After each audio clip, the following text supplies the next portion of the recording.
ध्याये नित्यं महेशं रजतगिरिनिभं चारुचन्द्रावतंसं रत्नाकल्पोज्ज्वलाङ्गं परशुमृगवरा भीतिहस्तं प्रसन्नं पद्मासीनं समनस्तात् स्तुतमगणर्व्याघ्रकृत्युं वसानं विश्वान्यं विश्ववन्यं निखिलवैहरं पंचवक्त्रं त्रिनेत्रं असे कर्मयोगी असे ध्यानयोगी स्वयं पूर्णतो ज्ञानयोगी विरागी पूजित से नित्य श्री भालचंद्र नमस्कार श्री सद्गुरु रामचंद्र। बुद्धिदाता भालचंद्र गजानन पूर्णवादाचार्य परम पूजनीय डॉक्टर रामचंद्र महाराज पूर्णवाद वर्धिष्णु परम पूजनीय सद्गुरुनाथ विष्णु महाराज सती सौभाग्यवती मनकर्णिका माता सती सौभाग्यवती विमल माता आदरणीय गुणे दादा आदरणीय प्रज्ञावंत डॉक्टर लक्ष्मीकांत दादा मोक्षश्री विभूताई ज्यांच्या असीम कृपेने या श्रावण महिन्यामध्ये ज्यांच्या मांडीवरती बसून हा शिवपुराणाचा अभ्यास करण्याची मला संधी मिळाली ते ऋषीवर्य कैलासवासी बापूसाहेब नगरकर ज्यांच्या पुण्याने मला पूर्ण एक सुंदर अशा सेवेची संधी मिळती ते माझे वडील तीर्थरूप कैलासवासी अण्णा माझे पुराणांचे गुरु वेदमूर्ती विनायक बुवा बाबरेकर गुरुजी यांच्या चरणी नतमस्तक होऊन इथे उपस्थित असलेले आमचे नवले आजोबा या मंदिराचे पुजारी वेदमूर्ती देशपांडे गुरुजी शिवपार्वती स्वरूप असलेले आमचे घोडके काका व काकू व त्याचप्रमाणे सर्व मातृचरणांवरती नतमस्तक होऊन मी आजच्या अभ्यासाला माझ्या सुरुवात करत आहे। तत्पूर्वी आजचा जो अध्याय आहे त्याच्या मंगलाचरणाच्या एक 5 ओळी आपण घेऊया। अध्याय 31 तुलसी पातिव्रत्य हरण। श्री गणेशाय नमः श्री सद्गुरुभ्यो नमः श्री भवानी शंकराय नमः श्री मातृपितृभ्यो नमः श्री कुलदेवताय नमः। मागील अध्यायिक निवेदन केले शंखचूड सुरसख्यानं तुलसीचे पातिव्रत्य करण नारायणे केले ते ऐकाजे महेश्वराच्या अग्निसे अनुसरून नारायणे करुणी रूपपरिवर्तन करुणी शंखचूड रूप धारण तुलसीच्या मंदिरे प्रकटले जाऊनी महाद्वारा निकट शंखचूड रूपी अच्युत दुदुंबीचा करती खडखडाट राजसेवक ते दवा सेवक करती जय जयकार हे लागले राजमंदिर वाद्ये वाजती सुस्वर अलाप मधुर घेऊनी ऐकुनिया विजय ध्वनी तुलसी आनंदली अंतःकरणी गवाक्षभागिर निर्पणे पाहता वर देखील। काल आपण मागितलं शंखचूडाचा आख्यान तो कसा तपस्वी होता आणि तो ज्याप्रमाणे तपस्वी होता त्याच्या पराक्रमाचं त्याच्या शौर्याचं जे काही मूळ कारण होतं ना ते म्हणजे त्याची असलेली पत्नी ही अत्यंत पतिव्रता होती आणि म्हणून की काय तो महादेवाला सुद्धा वधन असा झाला आणि त्यावेळेस मग महादेवांनी या विष्णूला असं सांगितलं की अरे याच्याकडे 2 गोष्टींचं कवच म्हणे एक कृष्ण कवच तर आहेच आहे म्हणे दुसरं याच्या पत्नीची असलेली पातिव्रत्येचं कवच आहे म्हणे तू जाऊन हे दोन्ही हरण करून घे म्हणे।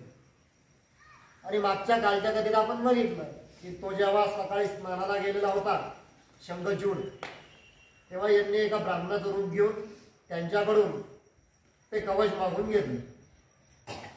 पण आता ते पुढे तुलसीचं काय झालं तर ती कथा झालेली तर हे भगवान विष्णू जे होते नंतर हे त्याच्या राज्यात गेले आणि जाताना त्यांनी पूर्णपणे शंखचूड या दैत्याचं रूप त्यांनी घेतलं। अनेक अशा प्रकारचे त्यांनी मायावी त्यांचे सैन्य निर्माण केले दैत्य सेना निर्माण केली आणि ती घेऊन अगदी आनंदानं त्यांच्या राज्यात गेले। काय त्यांचं स्वागत सगळीकडून त्यांना ते रस्त्याच्या पायी बरोबर मधोमध पायघाड्या फुलांच्या पायघाड्या फुलांच्या पाकळ्यांच्या असलेल्या त्या पायघाड्या त्याच्यानंतर दुदुंबी वाजतात भेरी वाजतात मोठमोठ्या प्रकारच्या गर्जना वाजतात नागारे वाजतात अशा प्रकारे त्याचा असलेला तो विजयोत्सव तिथं सुरू झाला। आणि जसं या तुळशीनं बघितलं गवाक्षातून तसं तिनं सुद्धा त्यांच्या स्वागताची तयारी केली। दारामध्ये सुंदर अशा प्रकारचा पाट मांडला खाली मोठं चांदीचं असलेलं ते संध्यापात्र ठेवलं त्या पाटावरती हे उभे राहिले, तिथंच पाणी वगैरे टाकून त्यांचे पाय धुतले, औक्षण केलं आणि मोठ्या आनंदानं त्यांना नंतर त्या राजमहालात आणलं. त्या राजमहालामध्ये गेल्यानंतर मग तुलसीने विचारलं की का हो, कसं काय झालं युद्ध? खूप भयानक युद्ध होतं म्हणे, 3 लाख औक्षणी सेना तुमची होती म्हणे, देवांची किती होती? शंकराचं पुढं काय झालं? मग ब्रह्माचं विष्णूंचं पुढं काय झालं? सांग तू, सगळं सांग. आणि तिला घाई झालेली होती, आपला पती विजय होऊन आलेला आहे, मग खरंच यांचा कोणाचा वधबीत झाला की काय? आणि मग त्यानं असं सांगितलं की हे बघ म्हणे, सगळ्यात पहिले जे होतं म्हणे, हा वीरभद्र माझ्यावरती चालून आला म्हणे, मी त्या वीरभद्राला मूर्छित करून टाकलं. तदनंतर ती महाकाली आली म्हणे, तिला मूर्छित केलं म्हणे. भगवान विष्णू आले म्हणे, त्यांनी सुदर्शन सोडलं म्हणे माझ्यावरती, पण ते कृष्ण कवच असल्या कारणानं म्हणे मी फक्त त्याला नमस्कार केला म्हणे आणि ते जागेवर अदृश्य झालं म्हणे. आणि मग हे विष्णूंना जेव्हा कळालं की अरे हा आपलंच रूप आहे, ते विष्णूंनी स्वतःहून माघार घेतली म्हणे. आणि मग तदनंतर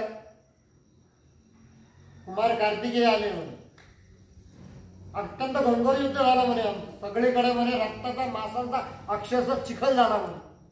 इतके बाण त्यांनी सुद्धा सोडले, मी सुद्धा सोडले म्हणे, अक्षरशः आकाश व्यापून गेलेलं होतं म्हणे, खाली पूर्ण काळा कभीचा अंधार पडला की काय असं वातावरण झालं होतं म्हणे. शेवटी मी पण म्हणे कुमार कार्तिकेयाला सुद्धा मी एका बाणाने मूर्छित करून टाकलं म्हणे. आणि मग पुढे नंतर गणपती आला म्हणे, गणपतीशी सुद्धा माझं घनघोर युद्ध झालं म्हणे. पण त्याच वेळेस आकाशवाणी झाली की गजानना म्हणे तू मागे येऊन म्हणे शिवाला पाठव म्हणे पुढे. आणि मग त्या रुद्राचं माझं अनेक वर्ष युद्ध चाललं म्हणे, 1.5 वर्ष आमच्या दोघांचं युद्ध चाललं म्हणे.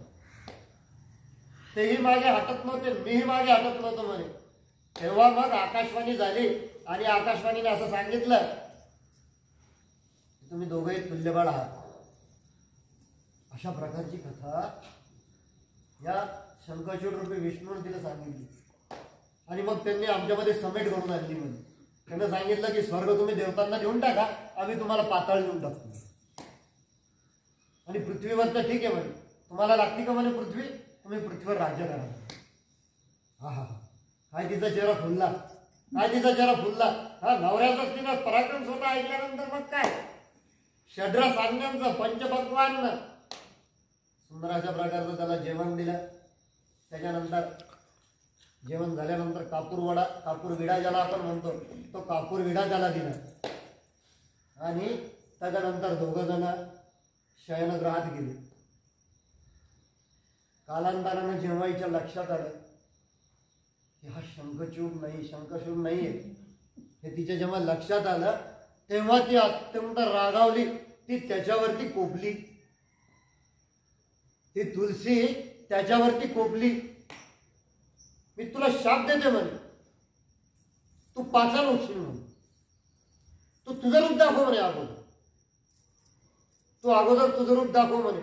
आणि त्याच वेळेस या तुलसीला भगवान विष्णूंनी चतुर्भुज रूपामध्ये तिला दर्शन दिलं. शंख चक्र गदा पद्म पीतांबर अशा प्रकारचं तिला दर्शन दिलं.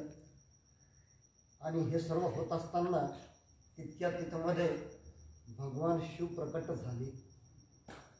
आणि त्यांनी सांगितलं की म्हणे बेटा तू आता काही शोक करू नकोस, तुझे म्हणतीस ना म्हणे हे सगळं म्हणे कर्माचं फळ असतं म्हणे, या कर्माच्या फळानं तुला हे सर्व प्राप्त झालेलं आहे म्हणे. ती म्हणली यांनी माझं सत्व हरण केलं, यांनी माझं पातिव्रत्य हरण केलं म्हणे, आता मला जगायला काहीच अर्थ राहिलेला नाही आहे म्हणे. मी सुद्धा आता योग सामर्थ्यानं अग्नी प्रज्वलित करून मी माझं स्वतःचं शरीर त्याचे अर्पण करतो म्हणे. ठीक आहे म्हणे, तू तसंच कर म्हणे, पण तुझ्या शरीरापासून एक नदी तयार होईल, तिचं नाव गंडकी नदी. ही नदी तयार होईल आणि तुझं विष्णूंना शाप दिला ना म्हणे, तर हे विष्णू या नदीच्या तीरावरती पाषाण होतील. आणि याच नदीच्या तीरावरती काही तीक्ष्ण दाताचे असे काही कीटक येतात. ते या पाषाणाला कोरतील म्हणे आणि त्या कोरण्यामुळे त्याच्यावरती वेगवेगळ्या प्रकारचे वळ उमटतील म्हणे आणि त्या वळावरून नंतर पुढे काढल्या जाईल म्हणे. त्या पाषाणाला सर्वजण देवघरात त्याची शाळीग्राम म्हणून त्याची पूजा करतील आणि त्याच्यामध्ये 2 भाग असतील म्हणे. एक विष्णुरूपी शालिग्राम आणि दुसरा लक्ष्मीरूपी शालिग्राम. आणि यानंतर म्हणे तो नित्य सदैव तो वैकुंठाला जा, तुझा निवास तू वैकुंठाला ठेव म्हणे. आणि त्याचप्रमाणे भगवान शिवाच्या तर पूजेत नाही म्हणे, पण स्वर्गापासून पाताळापर्यंत जेवढ्या केवढ्या पूजा होतील म्हणे, शंखाला आणि घंटीला आणि त्यातल्या त्यात विष्णूला प्रिय असलेली तू तुळस आहे. आणि म्हणून आपल्याकडे तुळशीला अत्यंत महात्म्य आहे. आणि अशी एक कथा आम्ही श्रीहरी विजय मध्ये बघितलेली होती. तुमची जर परवानगी असेल तर सांगू इच्छितो मी ती कथा. पण झालं असं, एक दिवस नारद मुनी आले परीक्षा बघायला. हिला चढला गर्व सत्यभामेला गर्व चढला आणि तदनंतर म्हणे मला दान द्यायचंय म्हणे. नारदा मला दान द्यायची इच्छा आहे म्हणे. मी आज काय तुला दान देऊ म्हणे. नारदांनी सांगितलं, हे बघ म्हणे, आपल्याला प्रिय असलेली वस्तू आपण दानात द्यावी म्हणे. ठीक आहे म्हणे, विचार कर म्हणे, मग तुला काय प्रिय आहे. ते म्हणे हो म्हणे, मला भगवान श्रीकृष्ण अत्यंत प्रिय, देऊन टाक म्हणे दानात. आज चांगला मुहूर्त आहे म्हणे, आज मुहूर्त पण खूप छान आहे म्हणे, पुष्य नक्षत्र असलेले मुहूर्त आहे म्हणे, देऊन टाक म्हणे. तिनं कुठलाच विचार केला, पटकन पाणी घेतलं, श्रीकृष्णार्पणमस्तु करून टाकलं, देऊन टाकलं नारदाला कृष्णाला दान. भगवान कृष्ण आले. भगवान कृष्णांना जसं कळालं की आपल्याला सत्यभामेनं दान देऊन टाकलं, काय करावं त्यांनी. सगळ्यात पहिले त्यांचा जो मोरपीस असलेला मुकुट होता तो काढून ठेवला. गळ्यात असलेले कंठे वगैरे सर्व जे होते, जे राजेशाही वस्त्र होते ते काढून ठेवले. चला म्हणे नारदा. मग काय घेतलं नारदाने खांद्यावरती आणि निघाले.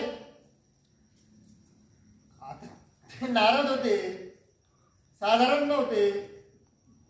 हटकून हळू हळू हळू हळू, कारण त्याला माहिती 16 सहस्त्र 108 यांच्या पत्नी आहेत, पैकी एकीनं आपल्याला दान दिलं. आता प्रत्येकीच्या घरासमोरून जाऊन जायला लागले, हळू हळू हळूहळू जायला लागले. इकडे एकच गोंधळ,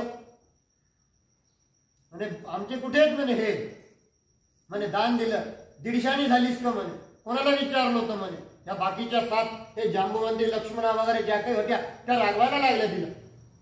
कोणाला विचारलं म्हणे तू दान देण्याच्या अगोदर म्हणे, आमची परवानगी घेतली होती का म्हणे. तू तुझ्या वाटेत नाही म्हणे, मी माझ्या वाटेत. अगं म्हणे वेळेत तुझ्या वाटेचं काय आमच्या वाटेचं काय म्हणे, जो तुझा आहे तोच आमचा आहे ना म्हणे. मग अशा प्रकारे ह्या बोलत नाही. भरीत भर तिकडून देऊ की माता आली, कुठे म्हणे चिरंजीव आमची. नाही म्हणे मी दान दिले म्हणे. शानी झालीस का म्हणे जास्त, मी जन्म दिलाय म्हणे त्याला, तुला कळतं का म्हणे तू काय केलं ते. लागली रडायला, हातपाय लटलट कापायला लागले. म्हणे जे नारदानं म्हणे काहीतरी आपल्यासोबत म्हणे खोडी केली म्हणे, आपण श्रीकृष्णार्पण वस्तू करून टाकलं म्हणे. आणि एवढं सगळं होत नाही, उग्रसेन महाराज आले. कुठे म्हणे माझा नातू, विचारा म्हणे तुमच्या नात सुनेला. देवकी बदली. तिने विचारलं कुठे म्हणे. नाही म्हणे मी दान देऊन टाकलं म्हणे. कोणाला विचारलं होतं म्हणे. घरात मोठी मंडळी नव्हती म्हणे, वडील मंडळी नव्हती म्हणे घरात, आम्हाला विचारायचं म्हणे. तुला एवढी धाव झाली होती ना म्हणे, अंगावरचे दागिने काढून दान करायचे म्हणून आमच्या कृष्णाला दान देऊन टाकलं म्हणे तू. झालं हे सगळ्या गोंधळामध्ये तिकडे यांनी मस्तपैकी खांदेर घेऊन लांबपर्यंत गेले आणि तिथं थांबले. म्हणजे कृष्णा आता थोडा वेळ आराम करू रे म्हणे. आता ठीक आहे म्हणे, बुकारा म्हणे. देवा म्हणे काय म्हणे तुमची लीला. अरे नाही म्हणे, तुला कळलं म्हणे लवकरच, नारदा म्हणे तुला कळलं म्हणे. चल झालं. तिकडून दाऊ भाई आले. दाऊ भाईने विचारलं बलरामाने, वहिनी कुठे? रेवती कुठे गेला म्हणे तुझा धीर? नाही म्हणे यांनीच दान करून टाकलं म्हणे. मग आता तुम्ही युद्ध करा म्हणे त्यांच्याशी. हो म्हणे, आमच्या नशिबी युद्धच लिहिलेलं आहे म्हणे. जातो म्हणे सगळी सेना घेऊन म्हणे. कोणत्या दिशेने गेला म्हणे तू? नाही म्हणे हे इकडे पश्चिम दिशेला गेले म्हणे. ठीक आहे म्हणे. घेतलं धावबाईने त्याचं सगळं सैन्य घेतलं आणि ज्या दिशेने नारद मुनी गेले होते त्या दिशेने ते गेले. आणि जसं त्यांनी भगवान श्रीकृष्णाला पाहिलं तेव्हा श्रीकृष्ण मंद स्मित हास्य त्यांचं चालू. धावबाईंना हळूच खाली उतरून विचारलं, आणि अरे कृष्णा ही कुठली खोडी रे म्हणे तुझी? अरे नाही म्हणे, कळलं म्हणे तुला, आता फक्त एकच करायचं म्हणे. आणि काय? काही नाही म्हणे, द्वारकेत जायचं आणि असं सांगायचं की युद्धापेक्षा आम्ही तह केलं.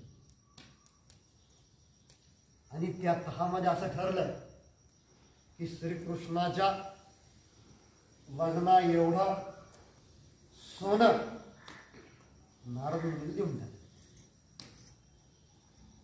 असं सांगून सगळ्यांनी झालं.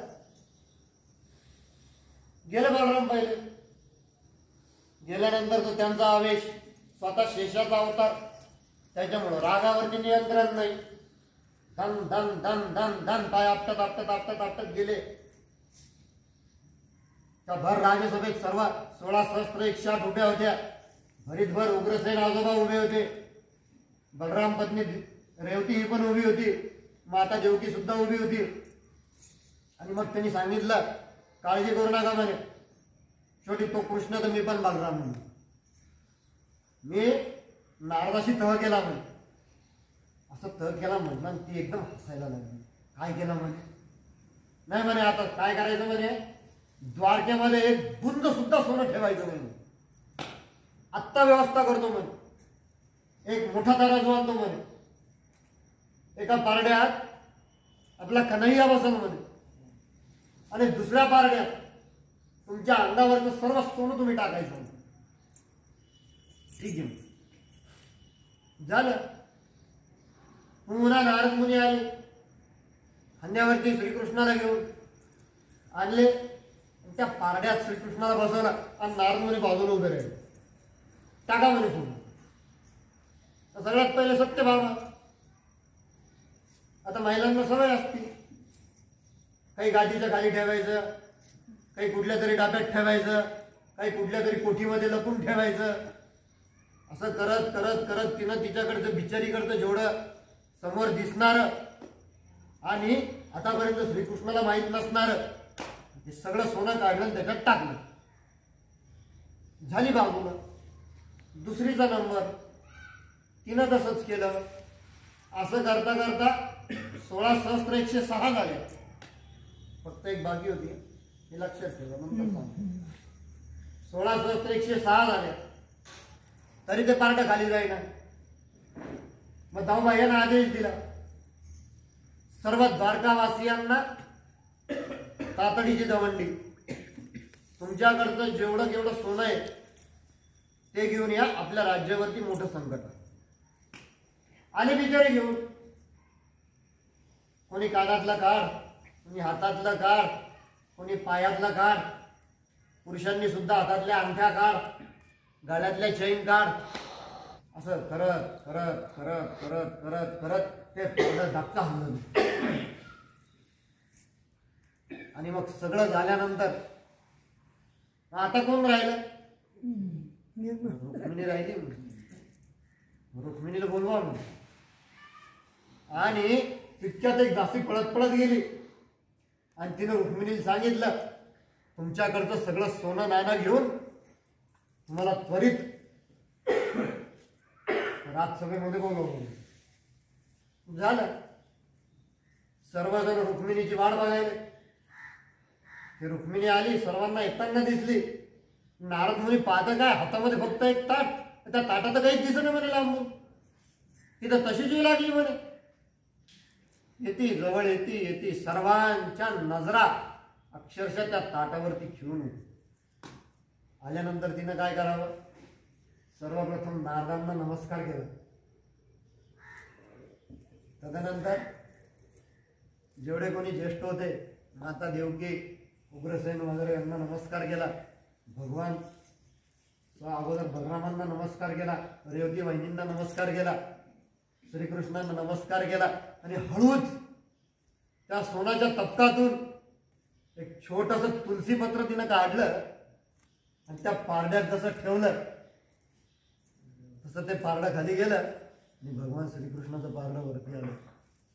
आणि म्हणून की काय, तेव्हापासून आमच्याकडे जो काही नैवेद्य आम्ही तयार करतो, जे काही पंचामृत आम्ही तयार करतो, तुलसी पत्र त्याच्यामध्ये ठेवल्याशिवाय त्याला कुठल्याही प्रकारचा अर्थ प्राप्त होत नाही.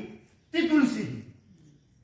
आणि मग नंतर तिला भगवान शिवानी सांगितलं की आता तू तुलसी वृक्ष म्हणून तू ज्याप्रमाणे वैकुंठाची तर शोभा वाढवशील म्हणे, त्याचप्रमाणे तू पृथ्वीवरची सुद्धा शोभा वाढवशील.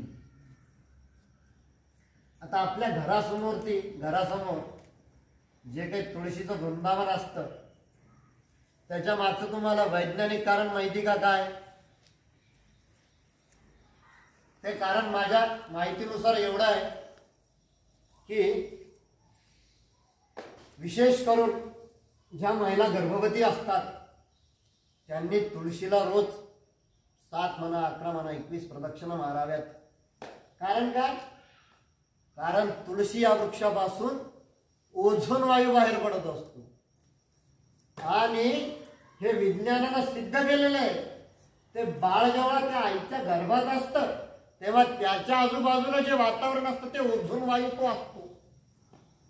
आणि म्हणून जसं या गर्भवती भगिनी महिला माता जसं जसं त्याला प्रदक्षिणा घालतात तसं तसं त्या गर्भाला तो ओझोन वायू पुरेसा मिळत असतो. आणि म्हणून नित्य आपल्या घरासमोर तुळशीचं वृंदावन असतं. मध्यंतरी नासाने सुद्धा एक प्रयत्न केला होता. नासाने जे एक सॅटेलाइट पाठवलं होतं त्याला विशेष करून भारतातले असे काही ठिकाणं दिसले की ज्या ठिकाणी तो ओझोन वायूचा जो थर होता तो जास्त होता आणि बऱ्याच ठिकाणी तो पडदा जो होता तो फाटलेला होता. आता ओझोन वायू काय काम करतो बरं? हे सूर्याचे अतिनील किरण जे आहेत ना, हे पृथ्वीपासून त्याचं संरक्षण करतात. म्हणजे पृथ्वीच्या सूर्याच्या त्या किरणांपासून हे संरक्षण करण्याचं कार्य हा ओझोन वायू करत असतो. आणि नासाचे जेव्हा शास्त्रज्ञांनी बघितलं की भारतामधला हा विशिष्ट अशा प्रकारचा भूभाग आहे आणि ते जेव्हा तिथं आले तेव्हा त्यांना त्या ठिकाणी तुळशीचाच बागाच्या बागा शेतीच्या शेती त्यांना दिसली. कारण आपल्याला माहिती आहे की आपले योगगुरु रामदेव बाबा जे आहेत यांच्याकडे आजही पहाटे 3 ते 3:30च्या दरम्यान त्यांच्याकडे जेवढे योगी येतात योग शिकण्यासाठी तर तेव्हा तिथं असं म्हणतात की ड्रमच्या ड्रम भरून हे तुळशीचा काळा बनवून ठेवले आणि त्यासाठी लागण्यासाठी त्यांनी तिथं शेती तयार केली रामदेव बाबांनी. एवढं महात्म्य हे वैज्ञानिक दृष्ट्या म्हणजे आध्यात्मिक अधिदैविक दृष्ट्या व अधिभौतिक दृष्ट्या हे एवढं महात्म्य या तुळशीचं आहे. आणि मग तदनंतर हे सगळं झाल्यानंतर पुढं मग आपल्याला माहिती की ते शंखचूडाचा वध करणं त्यांना सोपं होऊन गेलं. आणि त्यातून झालं काय, नंतर पुढं तिनं स्वतःचं शरीर जे होतं तर तिच्या योग सामर्थ्याने तिनं ते भस्म करून टाकलं. त्याच्यानंतर एक दिव्य तेज असं बाहेर पडलं आणि ते भगवान विष्णूंबरोबर ते वैकुंठी गेले. आणि तिच्याच त्या शरीरापासून नंतर भस्मापासून ही पुढे गंडकी नदी सुरुवात झाली. आणि त्याच गंडकी नदीच्या तीरावरती हे विष्णू पाशाणून म्हणजे हा शाळीग्राम. आणि म्हणून शंखाला जास्त प्रिय जर काय असेल तर अक्षतेच्या ऐवजी अक्षता शंखाला वाहत नाहीत, हे लक्षात घ्या. शंख जो असतो तो नेहमी पाण्याने भरून ठेवावा, कारण त्याच्यात भगवान विष्णू असतात आणि त्याला एक तुलसी पत्र व्हावं शंखाला आणि घंटेला. विष्णूच्या जेवढ्या केवढ्या देवता आहेत या देवतेंना, आता देवतांचं सुद्धा एक शास्त्र आहे, कोणत्या देवाला काय व्हावं. महादेव आणि मारुती आणि तुमचे भैरवनाथ यांना बेल, गणपती दुर्वा अत्यंत प्रिय, भगवान विष्णू तुळस अत्यंत प्रिय आणि देवीला तर अनेक प्रकारचे पुष्प तिला चालतात. शक्यतो भगवान शिवाच्या मस्तकावरती लाल फूल वाहू नये, त्याला पांढरं फूल आणि त्यातल्या त्यात धोत्र्याचं फूल त्याला अत्यंत प्रिय असतं. आणि म्हणून मी पहिल्या दिवसापासून तुम्हाला हेच सांगतो की थोडासा आपला सुद्धा दैवतशास्त्राचा अभ्यास असला पाहिजे, की आपल्याला ज्या देवतेची उपासना मिळालेली त्याचं स्वरूप कसं आहे. मग जर कृष्णाचे असेल तर तो बालरूपात आहे, हातामध्ये लोण्याचा गोळा आहे, की तो तरुण रूपात आहे, ओठावरची भासरी आहे, की तो युवा रूपात आहे, हातामध्ये सुदर्शन चक्र आहे. कोणत्या रूपाची तुम्हाला उपासना आहे याचा आपल्याला अभ्यास करायचा. असो, यानंतर एक तुळशीची कथा संपून पुढे अंधकासुराची कथा सुरू होती. एक दिवस शिव आणि पार्वती हे असे पृथ्वीवरून विहार करत असताना एका समयी पार्वती सहजच शिवाचे दोन्ही नेत्र झाकते तिच्या, आणि जसं त्यांचे नेत्र झाकते तेव्हा त्या नेत्रातून अत्यंत ज्वाला बाहेर पडते. आणि त्यामुळे की काय हिच्या हाताला घाम येतो, तिथे उष्णता निर्माण होते आणि काही धारा खाली पडतात, घामाच्या धारा खाली पडतात. आणि त्यातनं एक अकराळ विक्राळ बालक जन्माला येते आणि ते बालक अंध असतं. तेव्हा ते विचारतात पार्वती माता म्हणे, हे काय झालं म्हणे, नेमकी तू डोळे झाकले होते ना माझे, त्याच्यामुळं अंध आहे म्हणे, हा माझ्यापासून उत्पन्न झालेला आहे म्हणे, पण आता याला कारणीभूत तू आहे म्हणे, सांभाळ म्हणे या पुत्राला, मी चाललो म्हणे. आता तो अंध असल्यामुळे त्याचं नाव ठेवलं अंधकासूर. झालं, आता अंधकासूर होऊन गेला. आणि त्याचप्रमाणे हिरण्याक्ष नावाचा एक दैत्य होता. हा दैत्य सुद्धा अत्यंत महापराक्रमी. आपल्याला माहिती हिरण्याक्ष आणि हिरण्यकश्यप हे दोघं जण पैकी हा हिरण्याक्ष होता. यानं अत्यंत शिवाचं कठोर तप यानं केलेलं होतं. आणि या तपातून एक दिवस भगवान शिवांनी त्याला दर्शन दिलं आणि त्याला सांगितलं की हे बघ म्हणे, हे विधीचं विधान आहे की तुझ्या पोटी पुत्र उत्पन्न होणार नाही, पण माझा जो एक पुत्र आहे, जो माझा अंश आहे, हा मी तुला देऊन टाकतो. आणि असं म्हणून हा जो अंधकासूर होता, हा जो अंध बालक हा होता, पहिले त्याचं नाव फक्त अंध होता, नंतर असुरांकडे झाल्यामुळं तो पुढे अंधकासूर झाला.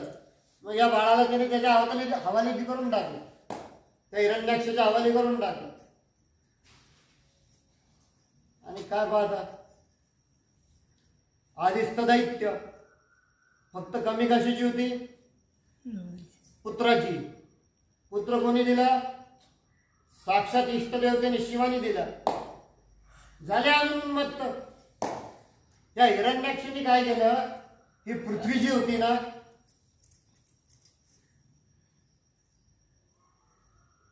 खोल पाताळात त्यांनी नेऊन टाकली, लपून टाकली ती पृथ्वी, संपूर्ण पृथ्वी. त्यामुळे सगळे भयभीत झाले, देव वगैरे सगळे भयभीत झाले. ही कथा मी तुम्हाला मुद्दाम थोडी शॉर्टकट सांगतो, कारण याच्यामध्ये 4 कथा आलेल्या आहेत. पहिली पाहिली आपण ही तुलसीची, दुसरी अंधकासूर त्याची कथा येणार आहे, तिसरी हिरण्याक्ष आणि चौथं हिरण्यकश्यप यांची कथा आपल्याला बघायची आहे. आज थोडासा वेळ झाला तर मला माफ करा, कारण आता मला पण जास्तीत जास्त घाई झालेली आहे, ओढ लागलेली. तर हा हिरण्याक्ष जो होता याने ही पृथ्वी पूर्ण लपून टाकली, खोल असं त्या पाताळामध्ये यांनी पृथ्वी लपून टाकली. आणि हा कोणालाच बदल असा झाला, आणि त्याला ब्रह्मदेवाने त्याला तसं वर दिलेलं होतं. मग शेवटी विष्णूने वराह रूप धारण केलं, त्यांच्या तीक्ष्ण दातांवरती त्यांनी ती पृथ्वी उचलली आणि त्यांच्या पायाखाली अनेक दैत्यांना त्यांनी चिरडून मारलं, अनेक दैत्यांना. आणि मग तदनंतर शेवटी त्याचाही वध करून त्यांनी ती जी पृथ्वी होती ती पुन्हा आणून त्यांनी स्थापित केली. त्या हिरण्याक्षाचा हा पुत्र.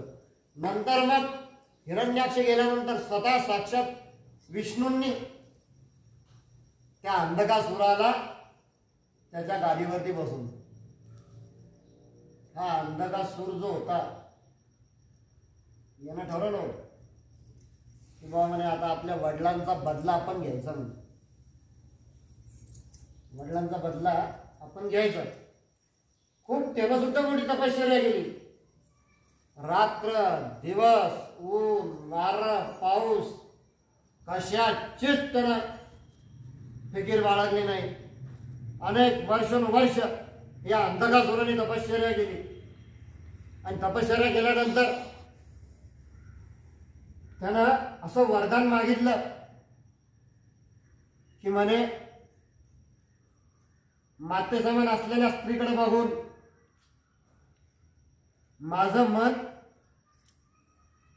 हे वासनायुक्त व्हावं, आणि पुढे माझा मृत्यू साक्षात भगवान शिवांच्या त्रिशूळाने व्हावा, असं वर्तन मागितलं. झालं. आता अंधकासूर जो होता याला कळालं की बा आपल्या वडिलांचं वध करणारे कोण आहे? विष्णू. पहिली स्वारी कुठं करायची? पहिले वैकुंठावर गेले. सगळ्यात पहिली स्वारी गेली ती स्वर्गावर आणि नंतर वैकुंठावरती. ब्रह्मलोकावरती कधीच स्वारी करत नव्हते, कारण ब्रह्मानंद त्याला वरदान दिलेलं होतं. त्याच्यामुळे त्याचा तो इष्टदैवत होता. आणि मग तदनंतर कैलासाला गेले. पण कैलासाला हे जायच्या अगोदर एक सुंदर अशा प्रकारची घटना घडली. ती कथा अशी आहे की एक दिवस भगवान शिव हे पार्वतीला असं वदतात की म्हणे मला पाशुपात नावाचं एक व्रत करायचं आहे म्हणून. त्यासाठी आपल्या दोघांना आपल्या नंदकेश्वरासह आपल्याला जायचंय आणि तू माझ्यासोबत चल म्हणे. ठीक आहे म्हणे. आणि हे दोघं एका गुहेमध्ये जाऊन एका पर्वतावरती जाऊन हे तप करायला लागले. इकडे या अंधकासुराने वैकुंठ सुद्धा ताब्यात घेतला. ब्रह्मदेव सुद्धा ब्रह्मदेवने स्वर्गाला सुद्धा यांनी ताब्यात घेतलं. त्याचप्रमाणे सर्व इंद्र अग्नी यम हे सगळे यानं स्वतःच्या अधीन करून ठेवले. आणि तदनंतर हा जेव्हा कैलासाला गेला तेव्हा त्याला तिथं कोणीच दिसलं. अंधकासूर पुन्हा पृथ्वीवरती आला. आणि मग काय अत्यंत भोगविलासामध्ये तो कैक वर्ष रममान झाला. कैक संवत्सर तो त्या भोगविलासामध्ये इतका रममान झाला की नंतर नंतर त्याच्याच पराक्रमाचा त्याला विसर पडून गेला आणि मग तो अत्यंत वासनायुक्त होऊन गेला. आणि त्याचे जे 3 अत्यंत महारथी असलेले हे जे कोणी 3 त्याचे सेनापती दैत्य होते, त्या दैत्यांना त्यांनी एकच सांगितलं की म्हणे तुम्ही अशा एखाद्या स्त्रीच्या शोधात जा म्हणे की जिच्यापेक्षा सुंदर असं कोणीच नाही, ज्याला श्रेष्ठ स्त्री रत्न हा शब्द शिवपुराणामध्ये वापरला. हे चालत असताना जात असताना एक उंच यांना एक असं शिखर दिसलं आणि त्या शिखरावरती एक योगी अत्यंत वृद्धावस्थेत तपश्चर्या करतोय. सर्वांगाला त्याला भस्म फासलेलं आहे, गळ्यात रुद्राक्षाची त्याच्या माळ आहे. अनेक अत्यंत तरुण लावण्यवती एक स्त्री त्याची सेवा करते. या तिघांनी बघितल्या यांनी थोडं जवळ जाऊन तिला बघितलं, तिला निहाळलं, तिचं रूप तिचं सौंदर्य डोळ्यात साठवलं आणि तसंच्या तसं जाऊन अंधकासुराला त्यांनी सांगितलं. आले ते अंधकासुरांकडे, अरे महाराज म्हणे ते स्त्रीरत्न इतकं श्रेष्ठ आहे म्हणे की खरंच ते जर कधी तुमच्या राज्यात आलं ना, तुमच्या राज्याला एक वेगळ्या प्रकारची शोभा येईल म्हणे. असं का म्हणे, चाल म्हणे मी पण येतो. झालं. आता यांना थोडीच माहिती ती साक्षात भगवती, ती साक्षात काली, ती साक्षात माता सती, ती साक्षात माता पार्वती.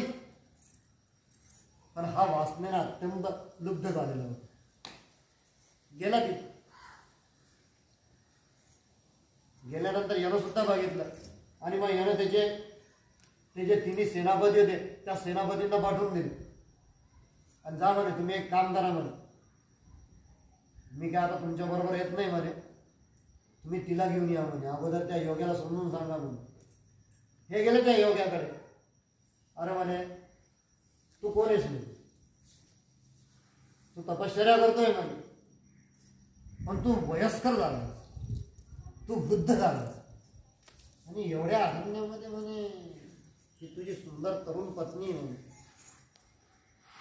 एक काम कर म्हणे, मी काही तुला शोभत नाही, तू तुझ्या पत्नीला आमच्यासोबत पाठवून दे.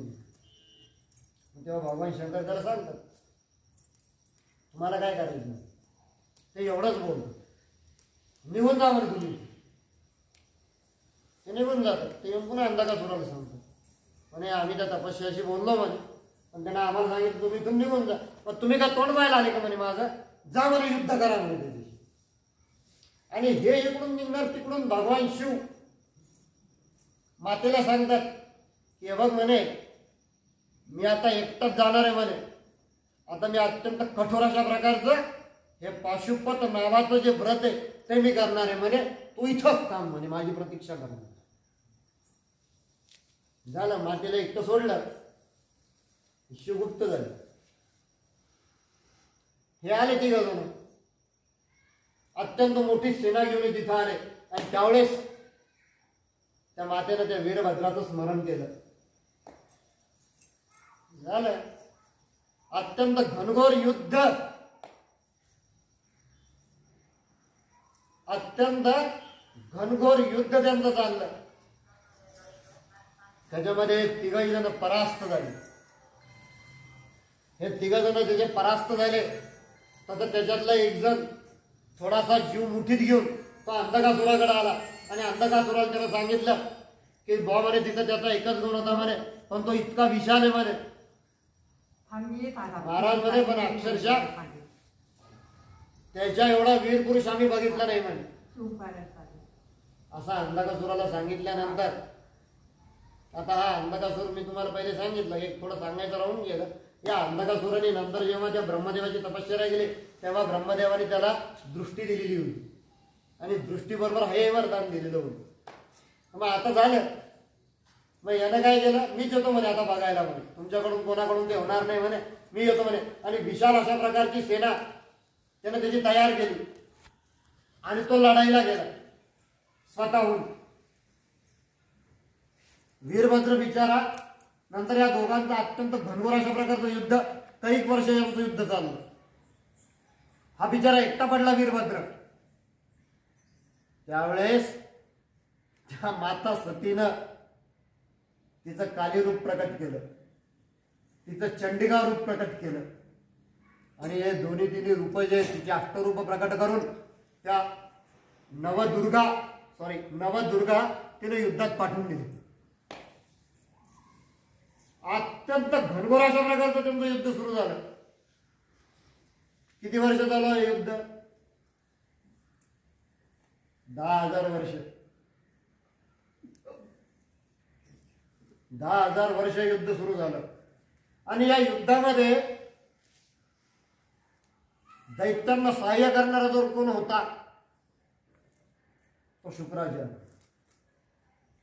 दैत्य मेला की लगेच संजीवनी. मी परवा सांगितलं महामृत्युंजय की त्याच्याकडे अभेद्य अशा प्रकारची त्याच्याकडे शक्ती होती आणि त्याच्यामुळे जो मेला त्याच्यावरती संजीवनी टाकून तो उठवत होता. त्याच्यामुळे हिनं कालीचं रूप घेतलं, चामुंडेचं रूप घेतलं. तुम्हाला माहिती चामुंडेचं रूप कसं आहे?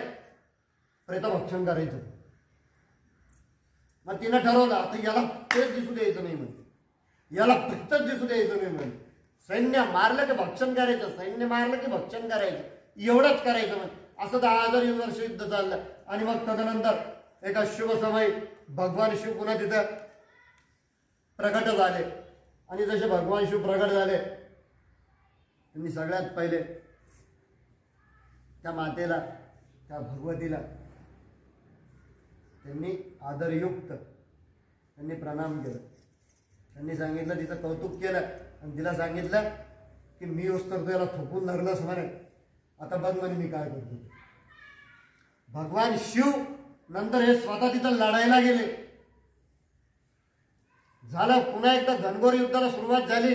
आता काय पाहायचं, देवांच्या बाजूने साक्षात भगवान शिव उभे. हे बघून त्या नवदुर्गांना, त्या अष्टभैरवांना त्यांना सुद्धा जोर चढला आणि अत्यंत घनघोर अशा प्रकारचं युद्ध यांच्यामध्ये सुरू झालं. भगवान शिवाच्या जेव्हा ही गोष्ट लक्षात आलं की शुक्राचार्य हे पुन्हा त्यांना जिवंत करतात, काय करावं? त्याला उचललं, गिळून टाकलं. शुक्राचार्याला भगवान शिवाने गिळून टाकलं. त्यानंतर पुन्हा यांचं युद्ध झालं आणि तेही युद्ध अत्यंत घनघोर अशा प्रकारचं युद्ध झालं. तदनंतर भगवान शिवानी त्यांचं त्रिशूळ, या त्रिशूलावरती त्या अंधकासुराला मारून फेकलं.